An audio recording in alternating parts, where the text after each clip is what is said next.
And then in June of 2018, she came out as gay. Okay. So I'll be honest, I think this woman's very confused because she's like, woo, all over the spectrum. Star Wars, huh? Star Wars, eh? I always feel like I need to preface this. I'm not a Star Wars fan. I don't really care about Star Wars. It's not really a thing, and I don't anticipate ever really getting into Star Wars. With that said, the lead actress of the new Acolyte series has released a new music video, ladies and gentlemen. Everybody here has seen this?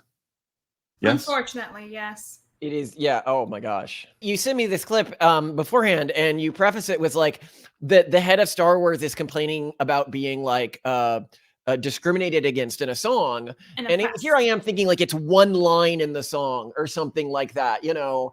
No, it's the entire thing. And throughout the entire song, just for humor's sake, before it's played, she's like doing like sexy dances while giving a lecture on like systemic oppression. Yeah, it is the most wild thing I've ever seen. Okay, we'll play this small clip on there. It's just about 90 seconds, but it gives you the rundown here. So here's wow, what just a great freeze frames for that. Wow. Yeah. Okay. Here's a small. Harvey Weinstein. Anybody? Anyway, continue.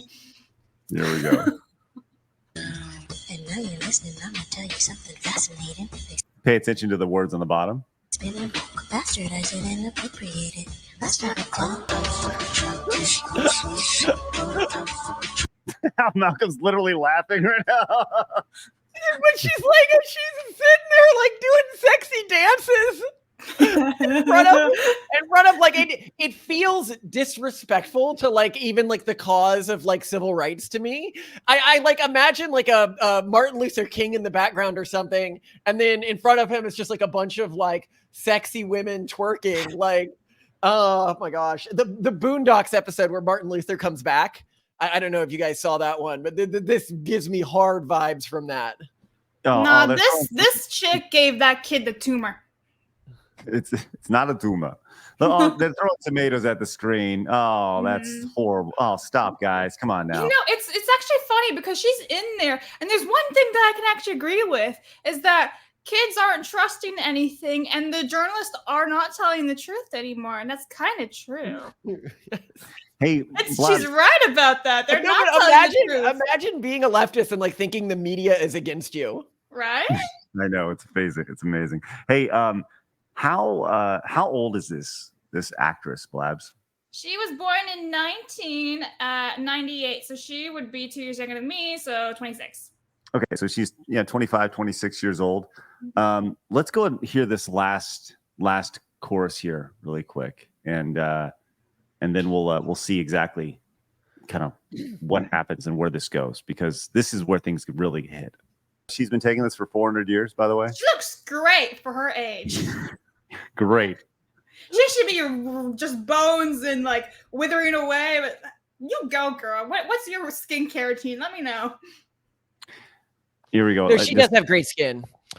Oh, I think she's gorgeous. Like we were saying backstage, guys, she is gorgeous. It's just a shame that the only thing redeeming about her is her looks. Well, as beautiful as she is, she's that ugly. That's the most amazing thing about it is she's just so ugly when it comes to all this stuff. I'm sick and effing tired of suppressing my rage. 400 years of taking their beat. Like I'm censoring myself because I have kids. To compartmentalize like my ancestors had to encage. If you don't confront the pain that you live with, it'll manifest as addiction, diseases, and hate. I've seen the infection repression can give you. I'm not going to be the next one sent to an early grave. So there we go. That's it. That's what we're dealing with right here. So congratulations to her for not suppressing her rage. By the way, and I asked Blabs to do some hard-hitting journalism before the show, just to get to know who this person is. Who is this lead actor? Amandla Stenberg, by the way, the traditional African name of Stenberg, and the sweet culture. So Blabs, you actually had a really good tweet about this. Why don't you share your thoughts on this? All right, let me full screen myself so I can read that. Okay, so I tweeted this out this morning saying, I'm confused. This woman is twerking about being oppressed. Meanwhile, she's literally starring in Star Wars show. She's a millionaire ×2. She has a net worth of $2 million, by the way, guys. I'm white and don't have a net worth of $2 million. Can I call oppression now? Sorry, I won't be twerking though. Never have and never will. So yeah, I won't be twerking. And she's oppressed with $2 million in her pocket. Well, and keep in mind, she is, talking about her ancestors and everything like this. As you found, she's half black. Her dad is a Danish guy. Mm-hmm. Well, we actually have photos to prove it. Yeah, we're gonna get to that. And this is from Mark with a C over on X. Blabs, go to read this off. So this is Mark. Check him out, guys. So the biracial bisexual chick from that gay Star Wars show that everyone's hate promoting for clicks drops a conveniently timed music video taunting fans, and this is the part where everyone runs to do videos about it and shares the link so her video goes viral. That about right? Correct. This is all a circle. This is how it works. I mean, we're literally answering Mark right now. We're talking about her in a video, so yeah, it's true. Yeah. It's 100% true. But she's also this was her idea. She wanted this. Well, I mean, 1,000%. And I should point out, not just it was also an incredibly misogynistic episode. One of the things I was mentioning before the show was there's this line in the episode that just everyone ignored, which was the two lesbians are arguing over who should get first authority as a parent. And one goes, I carried the kid. And then the other one goes, I created the kid. Which implies that women only carry the child and the man creates the life. And on top of that, because of that, the man should have all final decisions when parenting, which is just like incredibly misogynistic. Well, yeah, and that was very much overlooked by a lot of folks here. Let's go and get into Amandla, and let's do a little research about how, rightfully so, ladies and gentlemen, she is oppressed in a major way. Just forget the idea that she's in the starring role, and she got the role without an audition. By the way, pretty oppressive. I didn't know that. But I want to point out she was also in the Hunger Games. Okay, with a net worth of $2 million, courtesy of CelebrityNetWorth.com. Which that may be off. I'm sure it may be off, but she's we're talking about someone who's the star of a major franchises show, not just the star ×2, by the way, playing two roles in it, right? This is her mother here. Her mother, Babs, how about you guide us through your research here? All right, so her mother is named Karen Brailsford. She is an African-American spiritual counselor, and that's what she looks like. Mean? What does that mean? Sounds like some type of a historical thing, preserving historical stuff. I'm assuming. I don't really know what a spiritual counselor is. Maybe they're in the room with me right now. I don't know. But moving right along to that, her father is named Tom Sternberg. That's him. Okay. I mean, so I don't understand this whole oppression thingy about going on right now. And I want to point out, go on, Craig. This has a very Kaepernick feel to it, Yes, you are correct. Yeah. The whole Colin Kaepernick thing where he's like, biracial, but it's like, I'm black when I need to be type of thing, white when I don't need to be. What were you gonna say, Malcolm? I can say, looking at this woman, that she has never been denied an opportunity in her life because of how she looks. This woman won the genetic lottery, and in a time when she could exploit that as well. I don't even think that and this is why she needs to sort of retail in the currency of the oppression of her ancestors, because she is so divorced from any actual experience of oppression. And yet she's from a cultural group which associates an individual's moral worth with how much oppression they have experienced, and the individual's ability to sort of talk over people or have their experiences and perspectives supersede others in a multi-person conversation based on this the term that everyone uses is oppression Olympics. But yeah. She would get along really well with Freckled Jesus. Freckled Jesus. Yeah, the ginger chick who was in Captain America, and the Winter Falcon, that stupid Disney Plus show. She was in Star Wars. She played the whatever the hell, I don't even remember her name. She was in a lot of stuff. She was in the new season of Willow, everything, and she's in his flop. She's a big Disney chick. Yeah, Freckled Jesus. I don't remember her name, but she's basically a black chick, but she's also ginger. So she's a very, very like mixed, right? So she and yeah, I don't remember her name, but she would get perfectly along with Amanda. I do really want to key in on the oppression that she feels consistently as we go back and we actually look at her body of work, thanks to IMDb. Here, as you can see, she's 25 years old, right? And she's been working consistently. She's been grasping through the oppression consistently. She's been making her way despite the oppression for the last 14 years, since she was 11 or 12 years old. Right here, you can see the entire line of work here that she has done consistently working in Hollywood, despite all the insanity that she has felt in her life. Good Lord, look at the impression. And here she is with her big break, her major break, obviously, The Acolyte being the star. You know, as you mentioned, I'd say her big starring adult role with The Acolyte. Well, there was that movie that she was in called The Hate That You Give, which is kind of like, that was that whole viral video that went around saying, oh, this movie was made to make white people uncomfortable. That was kind of like, I think, her peak of explosion. That's literally the point of the story.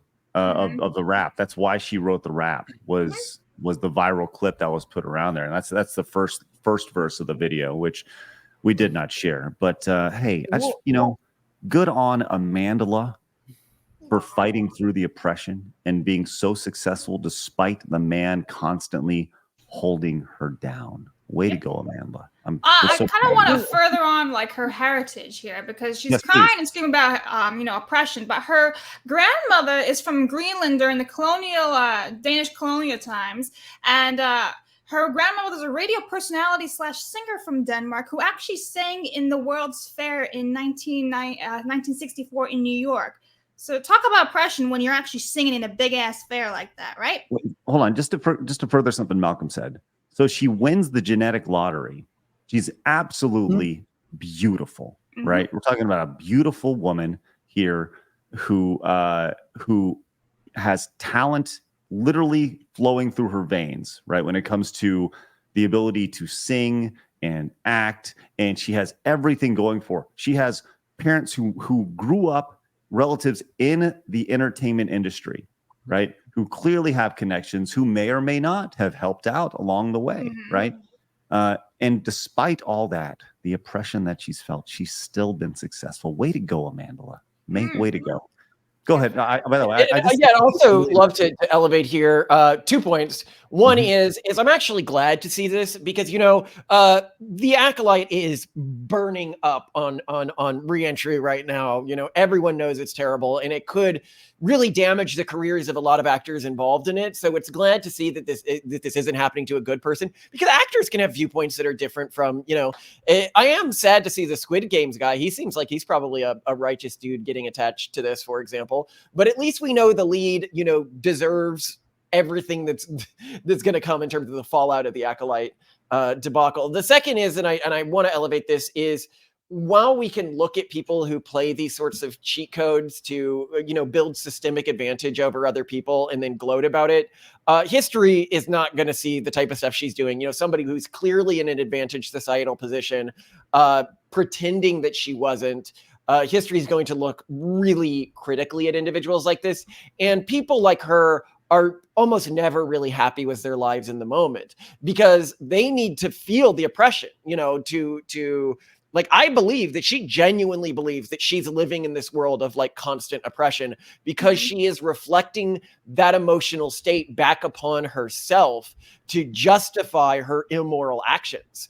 And so, she hasn't won anything. Like, I don't think anyone should envy her for her money or anything like that. This is a person who very likely has lots of mental health issues as a result of this, is unfulfilled, likely won't find a partner, despite having everything going for them.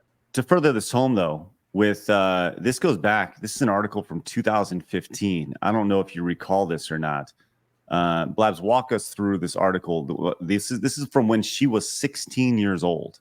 Yes. Okay. So everyone's aware of Kylie Jenner. You know who she is. We don't have to just go into that discourse. So Kylie Jenner apparently styled her hair with cornrows, which is, you know, the really, really tight braids and things. And Amanda Law wasn't having it whatsoever. And she was basically calling this woman out, saying this is cultural appropriation, racism, blah, blah, blah, blah, blah. And I think it's very hypocritical when Amanda Law isn't even fully black. Right? So it's like, and why can't anyone style their hair the way they want to? Right? Vikings had all these braids and everything too, right? So this isn't cultural appropriation when everybody under the sun can braid their hair. Well, here's white girls do it better. Yeah. Wow. Read this off really quick. All right. It says, when you appropriate Black features and culture, but fail to use your position of power to help Black Americans by directing attention toward your wigs instead of police brutality or racism, hashtag white girls do it better. So, yeah, she's a little racist, even though she's half white. Jenner came back and said, mad if I don't, mad if I do, go hang with Jaden or something. She was dating Jaden Smith, just to kind of put this in perspective. She went to prom with Jaden Smith. Right. Oh, and that's why she was in Neo Yokio. Okay, a bit of backstory. When you were scrolling through her IMDb, I noticed that one of her early roles was in a show called Neo Yokio, which was an anime parody that Jaden Smith made and was on Netflix. And so it looked like that might have been part of how she got her break, literally sleeping with the producer. Nice. There you go. 2017, right there. Yep. Hey, despite all that, despite being kicking it, despite, and that's the thing. We're looking at this all wrong, guys. We're looking at this all wrong, right? Despite being beautiful, despite having a history of family who have tremendous talent, despite having a family being born into money, despite running in a circle that allows you to date Will Smith's kids, despite going to prom with them, despite all this, guys, she's made it, and she's made it to Star Wars, despite all that oppression. Good on her. Good on her. Congratulations, Amanda. Way to go. Amanda, you gotta say it that way. Amanda. Listen, we're all proud of you. Congratulations on it. And your song really hit to the heart of the issue and all this. And we're thankful for your voice. It's as if she lives with like negative levels of gratitude towards her position in life. Which God, I can't imagine. We're not done yet, though. Can I continue my deep dive, Craig? Yes, please, Blabs. Okay. So obviously I did a lot of research on this woman. So back in January of 2016, she came out as bisexual and pansexual, later stating that both of them were basically the same. And then she how dare her? Whoa, that's pretty transphobic. Yeah, she said it was like the same. She equates them to being the same thing. Whatever. So she'll fucking pan, I guess. Okay. Sorry, I have to go into Tumblr culture translation here. Historically speaking, people might not know that there was actually a controversy around bisexuality and pansexuality. And to Tumblrinas, bisexual meant that you were only attracted to two genders, i.e. bi. And so you weren't attracted to, so for example, you could be attracted to intersex people and like male people, or like demi males and males, and you'd be counted as bisexual. But if you were what historically bisexual meant, basically attracted to both people who present as male or female, you were supposed to say pansexual or you were transphobic. Anyway, sorry. Well, let me correct myself a little bit, because she says, I'm double checking this. She says she came out as bisexual. Then she subsequently said that pansexual was an accurate term as well. So she's basically saying she's both, but you can't be both then. I'm gonna retract what I said. I can no longer support her for the blatant hate that she feels in her heart, and the phobia that she feels. I'm sorry, I can no longer support this woman after only two genders. I'm quite upset right now. I don't even know where to go with this anymore. I'm sorry, Blabs, continue. Well, she continues on stating that later on, then she becomes non-binary, and her pronouns are she, her, and they, them. So that's nothing. And then in June of 2018, she came out as gay. Okay. So I'll be honest. I think this woman's very confused because she's like, woo, all over the spectrum. Yes. You think so? But it continues on. So in 2020, she obtained her Danish citizenship because remember, her family is of Danish heritage. So I find that funny because what's the population in the history of the Danish people? Mostly white. So ironic how all of a sudden she's now oppressed. And she is apparently an intersectionalist feminist. She was originally supposed to go to university, but then she dropped out to pursue her career. And honestly, why wouldn't you when you're making all this money? So can't fault her for that. That's basically it. Oh, and she walked away from the role of Shuri in Black Panther. She apparently was offered that role or like was going to take that role, but she decided she wasn't fit for it and didn't play the role of Shuri. Yeah. Well, as I've said, despite all of her hardships, she's still been able to become a multimillionaire by the age of 25. And I think that we should all stand up and applaud her bravery and the amount of I'm sorry, I can't continue. That's I couldn't even get through it anymore. I'm sorry. My brain hurts. I mean, the one of the positive things about this is we are likely going to be the last generation that has to deal with people like this because their fertility rate is super low. We actually have an episode coming out on this, and a lot of people were like, oh, historically, Democrats must have always converted people, and that's how they maintain their numbers. But no, historically speaking, until the 90s, Democrats and Republicans had about the same fertility rate. And 70% of the way people vote is the way their parents vote. So, with people like this removing themselves from the gene pool, my kids won't have to deal with this. So we can just bear through it with that knowledge. Well, hopefully there's something to bear through here if we can make it another 20 years. I'm just saying. We do have a special guest, Anne Hathaway. Gentle good. them. This is basically the audience. Yeah. Thanks, Anne. Appreciate it. Look at me. Look at me. There it is right there. Same thing. Wow. Well, I'm like I said, I can't stress it enough. I'm so proud of her bravery and pointing out the oppression that she's felt her entire career. And something I'd highlight here, because some people might think that like people like us are being hyperbolic when we talk about, like actual oppression. I just this morning had an executive recruiter who wanted me to run a large foundation based on my resume, but then she found out I was publicly, famously conservative, and she goes, "I'm sorry, we can't have you take this role because you're a conservative and you can't run a foundation." Basically, it was an educational nonprofit.